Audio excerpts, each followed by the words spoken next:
Bom dia. Você costuma se preocupar com frequência? Você é ansioso? De acordo com a Organização Mundial da Saúde, a OMS, o Brasil é o país com a maior taxa de pessoas que sofrem de ansiedade. Isso significa que o brasileiro é o povo mais ansioso do mundo. Esse com certeza é um assunto muito sério. Mas por que, afinal de contas, a ansiedade está tão presente? Existem, claro, várias razões e eu posso citar pelo menos algumas delas, como por exemplo, ritmo de produção. Essa semana, quando falava com alguém sobre o assunto, a pessoa disse: mas a maioria do povo brasileiro não consegue ficar parado. E é verdade. Nós vivemos em uma época que temos que produzir o tempo todo. Não importa qual seja a sua profissão, parece que sempre temos que produzir mais e cada vez mais e ninguém consegue ficar parado. Outra coisa é de que ter muitos papéis ao mesmo tempo. Talvez esse seja o seu caso, onde talvez você seja pai ou mãe, aí você tem um emprego em alguma empresa, talvez você seja representante de uma associação de moradores, talvez seja presidente ou diretor de algum outro lugar, talvez você tenha algum cargo na escola ou na igreja, ou talvez em ambos. E no fim das contas, a agenda está tomada de atividades.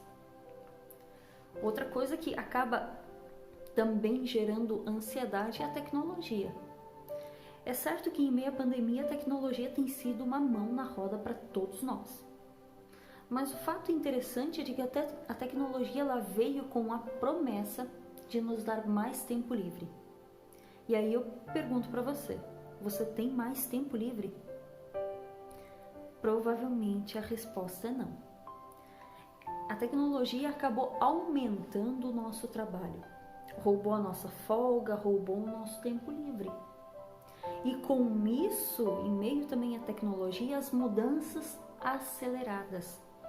As mudanças, elas acabam gerando ansiedade. Mudanças tecnológicas, mudanças sociais, mudanças políticas. E vamos combinar, né? 2020, só nesse ano nós tivemos inúmeras mudanças.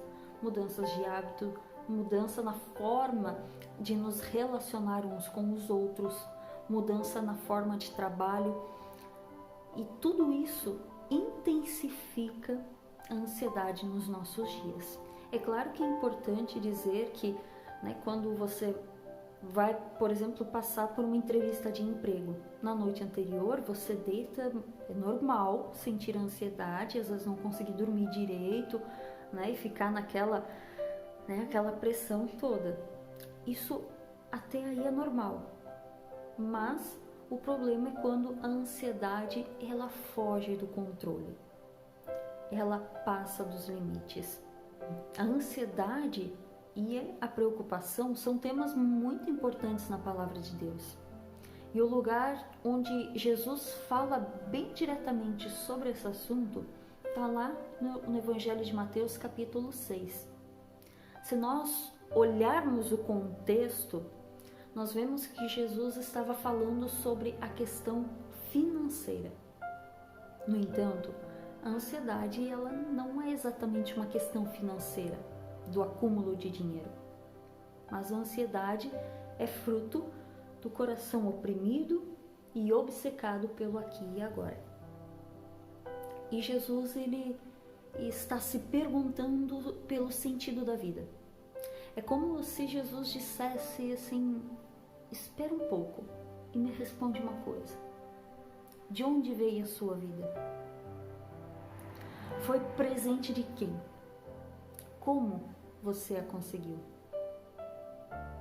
E aí a gente vê se a sua vida é um dom de Deus, então não te preocupa.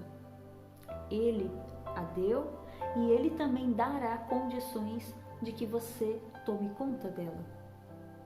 Agora, se você entende que a vida é uma iniciativa sua, de que é algo seu, então o resultado será ansiedade e você está sozinho, sem ninguém para te ajudar. É assim quem se vê sem Deus, está solto à própria sorte. Preciso deixar claro que Jesus não proíbe o planejamento e a previsão de recursos para o futuro. O que Jesus condena é a ansiedade desnecessária, o estar ansioso de forma doentia, aquilo que é capaz de eliminar a alegria da vida. No texto de Mateus 6, 25 a 34, Jesus vai apresentar 7 argumentos contra a ansiedade. E por 3 vezes nesse texto, Jesus repete o mesmo ensino dizendo: portanto, não se preocupem. A repetição é uma forma de ensino. O método de Jesus é relembrar o simples fato de que a ansiedade não ajuda e se preocupar de forma demasiada não resolve os conflitos da vida. Mas então, o que fazer? O texto de Mateus vai dar algumas orientações, né? Esses 7 conselhos ou 7 orientações. E você pode acompanhar o seu texto. Ele começa dizendo que a vida é um presente de Deus. Se Deus nos deu a vida, Ele irá nos ajudar a prosseguir. Se Ele nos deu algo tão grande como a vida, né? Algo grande, que é a vida, aliás, Ele vai também nos ajudar nas questões menores. Jesus vai falar sobre o excesso de trabalho, dizendo: não é bom. Precisamos perder aquele afã, aquela coisa, pelo excesso de trabalho. Ele diz: as aves dos céus, elas não se preocupam. Porque a preocupação, ele vai dizer, é inútil. Nós não podemos acrescentar nenhum dia a mais da nossa vida. Uma vez alguém disse, e eu achei muito interessante, alguém disse que a preocupação é igual uma cadeira de balanço. Mantém você ocupado, porém não o leva a lugar algum.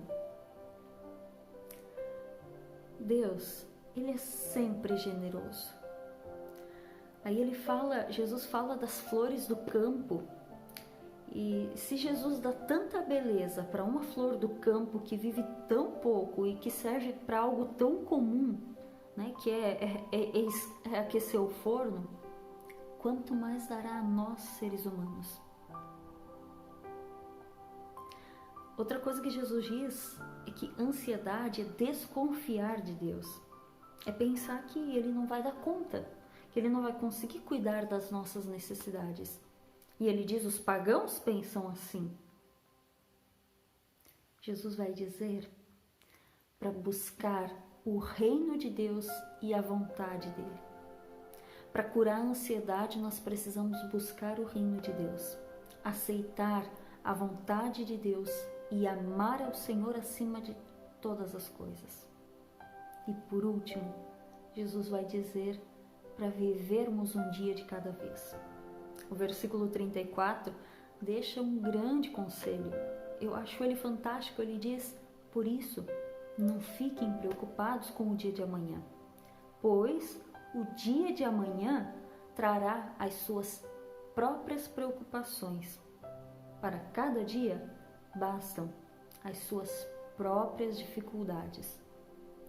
Então, viva um dia de cada vez. O dia de amanhã é o dia de amanhã. Você não pode resolver ele hoje. Nossa ansiedade, ela não ajuda. Na verdade, a ansiedade, ela é desnecessária, ela é cega. E nós precisamos aprender a confiar no Senhor e lançar diante de Deus toda a nossa ansiedade, confiando que o Senhor tem cuidado de nós.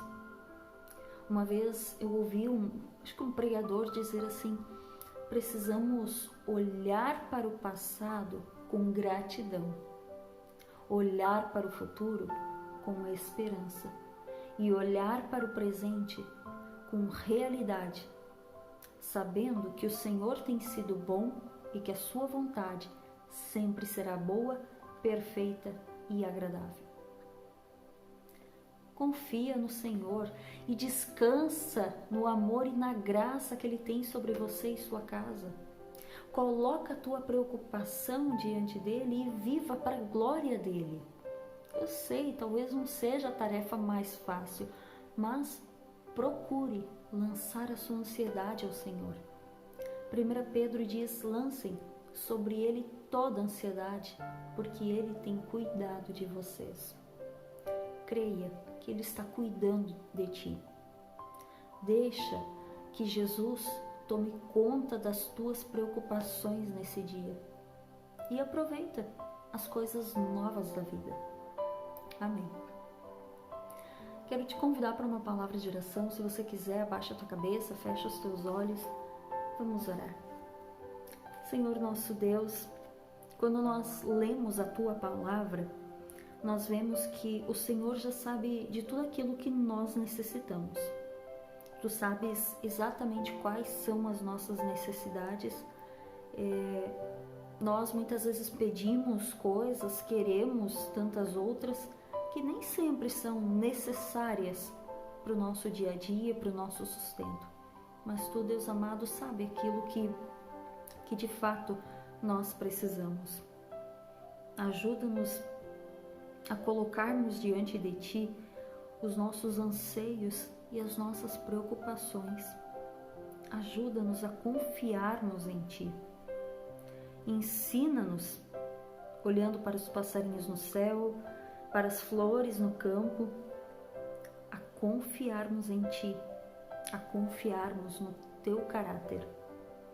Dá-nos sabedoria para reconhecer que tudo aquilo que temos e tudo aquilo que somos vem de Ti. Deus amado, venha o Teu reino sobre as nossas vidas, sobre as nossas famílias, sobre a nossa cidade, sobre o nosso país. Fica conosco e guarda-nos. É o que nós te pedimos e oramos no nome santo e precioso de Jesus. Amém. Que o Senhor Deus te abençoe e te guarde. Amém.